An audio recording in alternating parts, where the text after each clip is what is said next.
5 things you don't want to do when you're selling your house.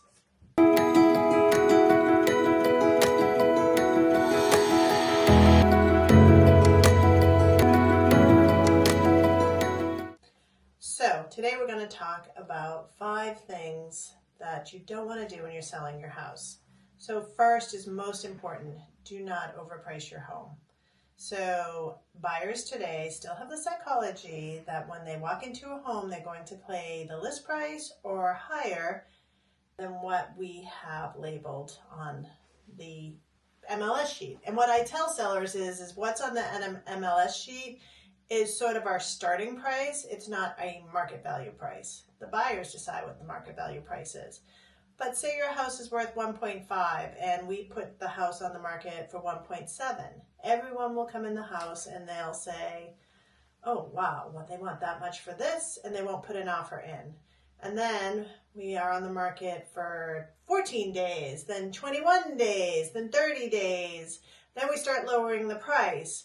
And then we still don't have buyers because now people are like, what house? Like, we saw that. Nope.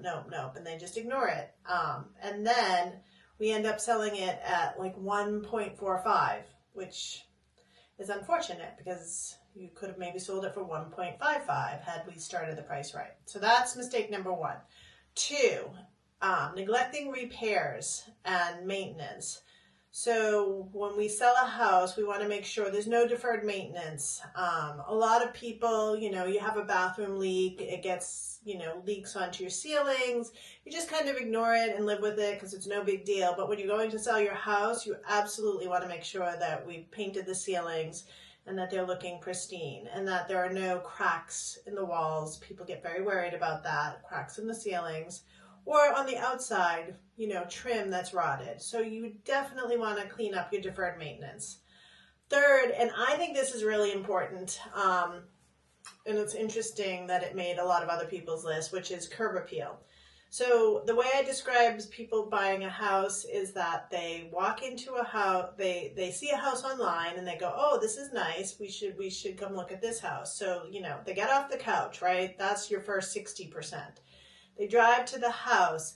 If the house looks nice from the outside, that's sort of your extra 20%, right? And then when they walk in, because they've already seen fabulous pictures and what have you, so when they walk in, then they feel the house, right? And that's sort of your last 10 to 15%.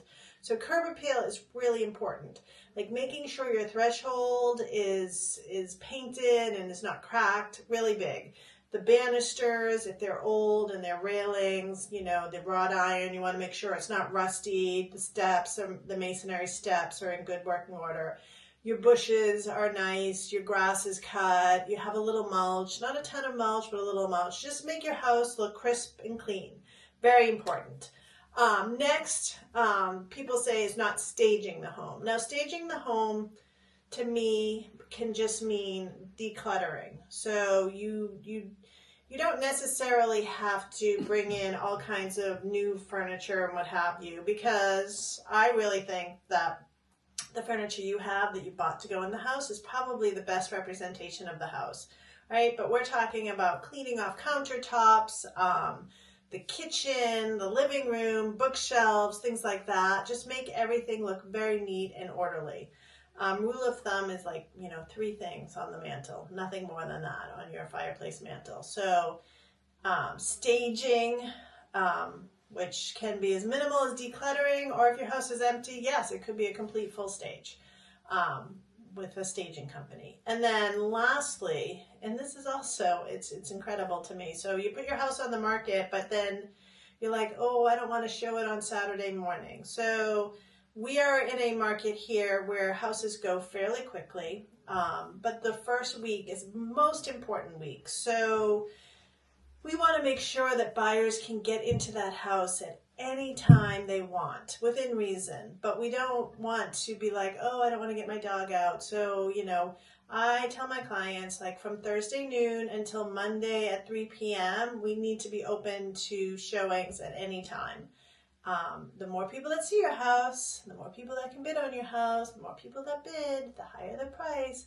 So it's really to your benefit. And it's usually just the first week, which anyone can put up with that. So those are the 5 things not to do, and we'll talk about the 5 things we absolutely should do another time. Have a great day.